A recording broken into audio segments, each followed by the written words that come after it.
আজ ছিল আমার মায়ের জন্মদিন।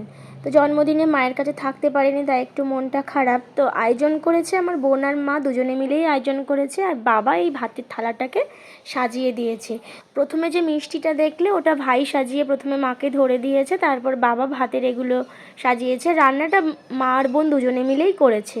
খুব খারাপ লাগছে, আজকে থাকতে পারলে খুব ভালো হতো। দেখো আমার মাকে কি সুন্দর সেজেগুজে বসেছে, কি ভালো লাগছে দেখতে।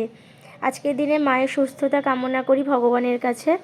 তো আজকের আমার এখানে এই যে রান্না করেছি, ছেলের আবদার, মা আজকে দিম্মার জন্মদিন, আজকে আমরা কাগজের থালাতেই ভাত খাবো। তো ছেলের কথা মতো আমি কাগজের থালাতে মা ছেলেতে বসে পড়েছি। দেখো আমি দুটুকরো শসা আর লেবু নিয়েছি, তারপর করলা আর আলু ভাজা করেছিলাম, আর সাথে একটু ডাল করেছিলাম। আর এটা করেছি এখানকার পিওলি মাছের আলু বেগুন দিয়ে একটা ঝাল, সেটা এক বাটি নিয়ে নিলাম। আর সব তরকারিগুলো আমি দেখো সোলার প্লেটে করেই নিয়েছি, যেমন তেমন করে বাড়ির মতোই নিয়েছি, কিন্তু দেখতে যাতে একটু নেমন্তন্ন বাড়ির মতো লাগে সেরকমই করেছি।